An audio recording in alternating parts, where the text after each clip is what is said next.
Explosions rising over Gaza once again as ceasefire talks stall in Cairo.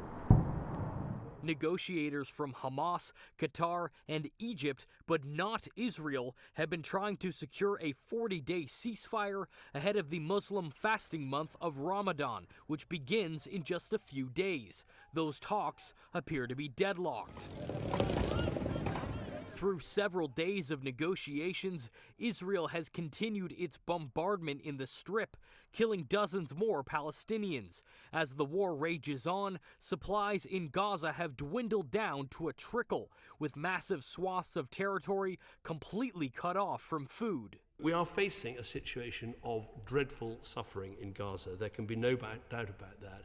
I spoke some weeks ago about the danger of this tipping into famine and the danger of illness tipping into disease, and we are now at that point. People are dying of hunger, people are dying of otherwise preventable diseases. This soup kitchen in Rafah, one of the last places still trying to serve thousands of displaced people. Our hearts are being squeezed with pain when a child comes over and says, "I want to have rice and chicken."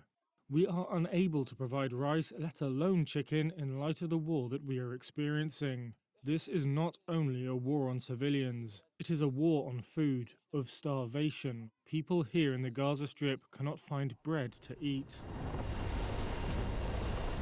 Several countries, including the U.S., have started to drop food and supplies from the sky, raining down desperately needed aid from military planes. The flow just hasn't been enough to meet the need, and as the war has progressed, the need has gotten obviously much more dire. We're exploring other channels to get aid into Gaza, including a maritime route.